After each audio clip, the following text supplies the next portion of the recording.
مولا علی شیر خدا نے اپنی زندگی ساری 9 سال کی عمر تھی جب کلمہ پڑھا تھا، 9 سال حضور نے سب گھر والوں کی دعوت پکائی، اور جب سب لوگ آ گئے سارے خاندان والے، تو فرمایا میں اللہ کا نبی ہوں، کون کون میری مدد کرے گا؟ آپ کو پتہ ہے نا کہ جب مشکل وقت آتا ہے نا، یہ تو تب پتہ چلتا ہے نا ساتھ کون چلتا ہے۔ امیر آدمی ہو نا، جس کے پاس 10 کروڑ روپیہ ہو، اور وہ اپنے مکان کا تیسرا لینٹر ڈالنے لگے نا، تیسرا، تو سارے بڑے بڑے لوگ آ کے پوچھتے ہیں چودھری صاحب کوئی ضرورت ہوئی تو بتانا، پیسے پوچھے۔ تو غریب آدمی کی چھت گر جائے تو اسے کوئی بھی نہیں پوچھتا، بلکہ جن سے تعلق ہوتا ہے وہ بھی موبائل بند کر لیتے ہیں، وہ کہتے ہیں اب اس نے واپس کیسے کر دیں۔ حضرت مولا علی اس زمانے میں جب سام سونگ گیا سب کو، حضور نے فرمایا کون کون میرے ساتھ چلے گا؟ روٹی بھی کھا لی، گھر بھی آ گئے، صادق اور امین بھی کہہ دیا، جب کہا چلے گا کون کون؟ چپ کر گئے۔ تو حضرت علی کہتے ہیں جب میں نے حضور کے چہرے پر ذرا پریشانی دیکھی نا، یہ چلتے کیوں نہیں، تو آپ فرماتے ہیں کہ ابھی میں کھجور کھا رہا تھا، کرتا لمبا پہنا ہوا تھا، سب سے پیچھے بیٹھا تھا، اور حضرت علی کا قد بھی درمیانہ تھا۔ آپ فرماتے ہیں میں اٹھا اور کھجور ابھی میرے منہ میں تھی، جھٹ پٹ میں نے اسی طرح نکال کر جیب میں ڈالی، اور میں پنجوں کے بل کھڑا ہو گیا، دونوں بازو کھڑے کر کے کہا حضور یہ نہیں بولتے تو نہ بولیں، انا ناصرو کا یا رسول اللہ، انا حافظو کا یا رسول اللہ۔ حضور آپ جہاں جہاں کہیں گے علی آپ کا مددگار بنے گا، دین کی مدد کرے گا، اور اگر آپ تک کوئی آئے گا تو علی آپ کی حفاظت کرے گا۔ 9 سال کی عمر میں چلے علی دین کی نوکری کے لیے، پھر بدر میں بھی پہلی صف میں، احد میں بھی پہلی صف میں، خندق میں بھی پہلی صف میں۔ ایک جنگ میں حضور نے کہا علی تو رہ جا، اس دفعہ رہ جا، تو عرض کی رو پڑے حضرت علی، دلیر آدمی تھے، رو پڑے، کہنے لگے حضور آپ مجھے بچوں اور عورتوں کے پاس چھوڑ کے جا رہے ہیں، حضور مجھے لے چلے، میں میدان کا زندگی ساری گزار دی، ساری زندگی گزار دی، اپنے زمانے میں آپس کا اختلاف بھی دیکھا، ساری زندگی شیر خدا نے دین کو دے دی۔ کوفے کی جامع مسجد میں 21 رمضان کو جب حضرت علی کو خنجر لگا نا، تو تاریخ میں جملہ محفوظ ہے، خنجر لگا نا جب، وہ 9 سال کی عمر میں یاری لگائی، 63 سال عمر ہو گئی، جب خنجر لگا تو کہنے لگے فزت برب الکعبہ، مجھے رب کعبہ کی قسم آج کامیاب ہو گیا ہوں، پانی پرن سویلیاں تے رنگا رنگ کڑے، اسی پریا اس دا جانیے جس دا توڑ چڑھے۔ کہا دیکھو بھائی میں آج کامیاب ہو گیا، میں کامیاب ہو گیا، وہ جو میں نے کہا تھا حضور میں ساتھ رہوں گا، تے لے سجنا سا توڑ نبھائی، جان دیتی راہ تیرے، دے دیا، ہر چیز دین کو دے دی۔ کون سی پراپرٹی چھوڑ کے گئے پیچھے، کون سا نظام بنا کے گئے؟ امام حسن بھی شہید ہوئے، پتہ ہے آپ کو؟ امام حسن کا بھی دن منانا چاہیے کہ نہیں؟ ان کے یوم وصال پہ بھی کوئی جلسہ کر لیا کرو، بڑے ہیں امام حسین سے، جدھر سارا زمانہ چلتا ہے ادھر چل پڑتے ہو۔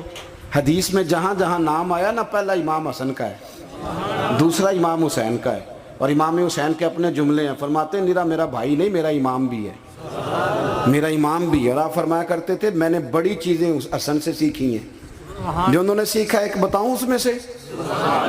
کچھ لوگ تھکے تھکے ہیں آپ میں سے، حالانکہ میں تو زیادہ سفر کر کے آیا ہوں، عرض کروں جو انہوں نے سیکھا ہے؟ سنو، امام حسین خود بتاتے ہیں، فرماتے ہیں کہ اب میرے بھائی نا امام حسن اپنی ایک بیوی کو طلاق دینا چاہتے تھے، اختلاف شدید ہو گیا، بات طلاق تک آ گئی، مجھے پتہ چلا تو میں پہنچا، میں نے کہا بھائی جان کیا اختلاف ہے بھابھی سے، سنا طلاق دینے لگے ہیں؟ فرمایا ہاں طلاق دے دوں گا۔ چلی گئی ہے میکے، فرمایا بتائیں غلطی کیا، کیوں دے رہے ہیں؟ تو امام حسن فرمانے لگے حسین آپ نے قرآن نہیں پڑھا؟ میں نے کہا جی پڑھا ہے، بتائیں۔ کہنے لگے اللہ فرماتا ہے ہن لباس لکم وانتم لباس لہن، مرد عورتوں کا لباس ہیں، عورتیں مردوں کا لباس ہیں۔ فرمایا میری بیوی میں کوئی کمزوری ہوگی تو میں پردہ ڈالوں گا کہ دنیا کو بتاؤں گا؟ امام حسین کہتے ہیں میں نے اٹھ کے بھائی کا ہاتھ چوما، میں نے کہا آیت میں نے پہلے بھی پڑھی تھی، تفسیر آج سمجھ میں آئی ہے، تفسیر آج سمجھ میں آئی ہے، میرے بڑے بھائی نے سمجھائی ہے، سمجھ میں آئی۔ کہتے ہیں کچھ دنوں کے بعد امام حسن نے بیوی کو طلاق دے دی، میں پھر آیا اور میں نے کہا میرے شانوں والے بھائی آپ بھی بتا دیں کیا مسئلہ تھا؟ تو کہتے ہیں میرا ماتھا چوما میرے بڑے بھائی نے، اور کہنے لگے حسین چھوڑ، وہ غیر محرم بی بی ہے، میں کسی غیر کی باتیں تیرے ساتھ کیا کروں، طلاق دے دی، غیر محرم ہو گئی، اب اس کا ذکر کیا چھیڑنا؟ کہتے ہیں میں سمجھ گیا کہ میرا بھائی قرآن کی اس روح کو جانتا ہے جو حسین تک بھی پہنچ رہی ہے۔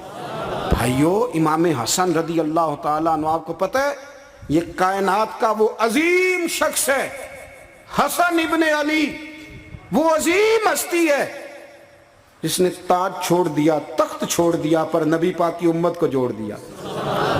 نبی کریم نے ان کو اپنے ساتھ بٹھا کے کہا تھا، صحیح بخاری میں موجود ہے، کہا یہ میرا بیٹا حسن سید ہے، یا مسلمانوں کی دو جماعتیں لڑیں گی تو یہ صلح کرائے گا۔ حضرت امام حسن نے تخت چھوڑا، تاج چھوڑا، لیکن مسلمانوں کو آپس میں اتنی بڑی قربانی، اتنی بڑی قربانی۔ یہاں تو بھائی چھوٹا سا مسئلہ ہوتا ہے، مسجد میں اچھے بھلے امام صاحب نماز پڑھا رہے ہوتے ہیں، بچے پڑھ رہے ہوتے ہیں، اور مسجد میں تو تقریباً 15-20 چودھری توار مسجد میں ہوتے ہیں، تو آڑے پینڈ تے نہیں ہیں جی؟ چلو اللہ کا شکر ہے جی، اتنے نہیں تھوڑے نے، چلو اللہ کرے وہ بھی نال ہی رل جان، درویش ہی چنگی چدرا دا کی کرنا ہے۔ تو ویسے میں نے دیکھا ہے تھوڑی سی جو کسی شہر کی بڑی مسجد ہوتی ہے اس میں 15-20 چودھری ہوتے ہیں، اور مولوی صاحب کی مجبوری ہے سب کی مان کے چلنا، دو کی نہ مانے قاری صاحب، دو کی۔ اب وہ یہ نہیں دیکھیں گے کہ دین کا نقصان ہو رہا ہے، مسجد کا مسئلہ ہے، بچوں کا مسئلہ ہے، ان کو تو ذات کا مسئلہ ہے، میری نہیں مانی لیا تھا چھٹی۔ وہ خدا کے بندو، ہم 2 منٹ کے لیے چدراہٹ نہیں چھوڑتے، دین کا نقصان کر دیتے ہیں۔ امام حسن نے پوری حکومت چھوڑ دی، پوری حکومت۔ اتنا بڑا سخی کم آپ کو ملے گا جو سخاوت کرے اور نبی کی امت کو بچائے صلی اللہ ہو۔ یہ بات بیان نہیں ہوتی، اکثر نہیں ہوتی، شاید پورے کربلا میں آپ نے نہ سنی ہو، اللہ ماشاءاللہ۔ اس کو سمجھے امام حسن۔ اور پھر مزے کی بات، امام حسن بھی شہید ہوئے، انہیں زہر دیا گیا، اور جب وہ شدید بیمار ہو گئے نا، زہر اثر کر گیا، تو امام حسین آئے، بڑے پریشان ہوئے، رو پڑے، کہنے لگے بھائی مجھے بتاؤ کس نے زہر دیا؟ تو امام حسن کہنے لگے حسین مجھے شک ہے ایک شخص پر، لیکن شک ہے بھائی، اگر صرف شک ہے تو میں کسی بے گناہ کو بدنام کیسے کر دوں، تمہیں کیسے نام بتا دوں؟ یہ نامعلوم پرچے کراتے نہیں ہم روز ہی نامعلوم پرچے، جس پہ دشمنی ہے اس کا نام لکھا دو، ختم ہو گئی بات۔ امام حسن کی تربیت دیکھو، فرمانے لگے جس پر مجھے شک ہے اس کا نام بتا دوں، تو اگر وہ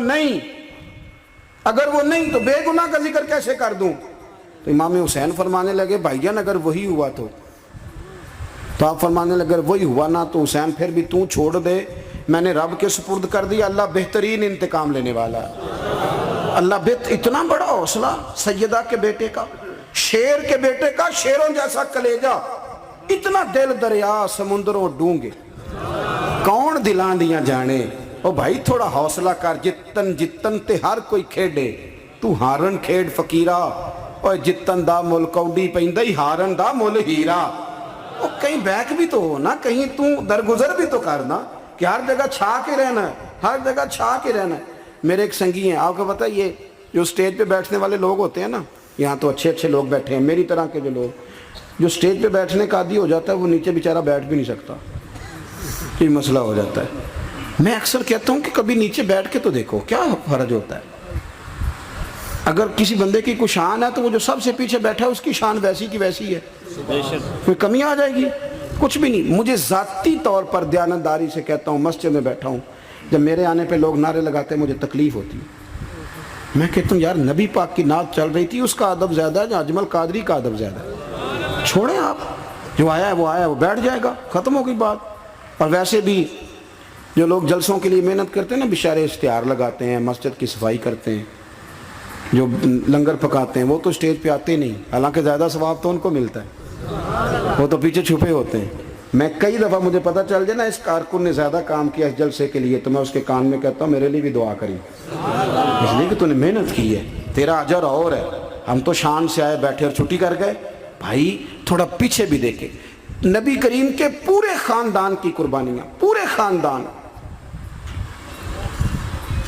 دوپہر کو کھانا نہ پکاؤ تو ہمارے بچے موبائل توڑ دیتے ہیں، اور شام کو مرضی کا نہ پکاؤ تو واک آؤٹ کر جاتے ہیں، کہتے ہیں لے آؤ پیسے پھر برگر لے آئیے، میری مرضی کا نہیں پکا۔ سیدہ فرماتی ہیں میرے گھر میں مہینہ چولہا نہیں جلا، مہینہ چولہا۔ 3 روزے رکھے سیدہ فاطمہ نے، مولا علی نے، امام حسن نے، امام حسین نے، اور تینوں دن افطار کے وقت فقیر مانگنے آ گیا تو کھانا وہاں دے دیا۔ آپ کا کیا خیال ہے جو بے صبر آدمی ہو وہ کربلا میں جا کے لڑے گا؟ جس کو عادت ہی نہ ہو بچپن سے ٹھہرنے کی وہ لڑے گا؟ جو ذرا سی بات پہ ڈگمگا جاتا وہ لڑے گا؟ اسٹیج پہ نہیں بٹھایا تو لڑ پڑے وہ لڑے گا؟ او خدا کے بندو، بڑا حوصلہ چاہیے، بڑا ظرف چاہیے۔ امام علی مقام کا ایک قد ہے، ان کا ایک وقار ہے، ان کا ایک حسن ہے۔ امام حسین رضی اللہ تعالیٰ عنہ نے 25 حج کیے ہیں مدینے سے مکے پیدل جا کے، دونوں بھائیوں نے۔ ہر روز 10 سپارے قرآن پاک کے امام حسین پڑھتے تھے۔ حضرت عبداللہ ابن زبیر کہتے ہیں میں سیدہ فاطمہ کے بیٹے حسن اور حسین سے جب بھی ملا ہوں دونوں بھائیوں نے روزہ رکھا ہوا ہوتا تھا۔ انہوں نے اپنی زندگی تقوی سے گزاری، پرہیزگاری اور سخاوت۔ سبحان اللہ۔ پتہ ہے سخی مالدار نہیں ہوتا، حضور نے فرمایا بندہ دل کا غنی ہوتا ہے۔ مالدار تو بندہ بنتا ہی تب ہے جب پیسے جمع کرے، سخاوت کرنے سے تھوڑی مالدار بنے گا۔ اس لیے درویش کہتے ہیں مالا والے سخی نہیں ہوندے، سخیاں کل مال نہیں ہوندا۔ سنیں جی، سنیں، بہت بڑی سخاوت کی اپنی زندگی میں، ساری زندگی سخاوت میں گزار دی، ساری زندگی۔ امام حسن نے بھی، امام حسین نے جو آیا دے دیا، جو آیا دے دیا۔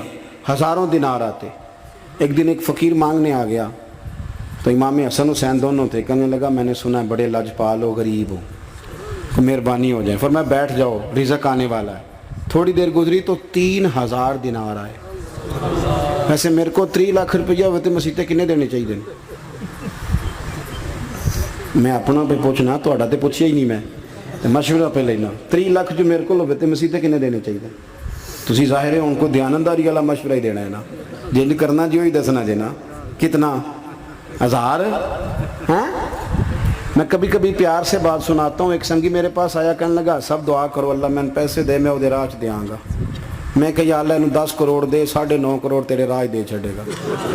وہ بھی ہسی آئی ہے جو میں تسی ہسے ہو نا، آمین نہیں زوا کی، یا چپ کر گیا یا کورن لگ گیا۔ اور میں کہ کرما لیا آمین تے آگ، تینوں دے 50 لاکھ پھر بھی پیا بچدا سی، لیکن اسی دعاواں وچ بھی 9.5 کروڑ دین لی تیار، ناراض نہ ہونا، دعاواں وچ بھی تیار نہیں، مزاج ہی نہیں، طبیعت ہی نہیں۔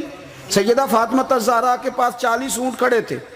ایک بی بی آئی، وہ کہنے لگی اماں جی یہ جو اونٹ کھڑے ہیں یہ میرے ہیں، اب بتائیں میں اللہ کے رستے میں دوں تو کتنے دوں؟ سیدہ فاطمہ کہنے لگی 1 بکری دے دے۔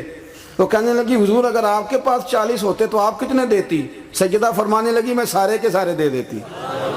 تیرے لیے مسئلہ اور ہے، میرے لیے فتویٰ اور ہے، سارے دے دے۔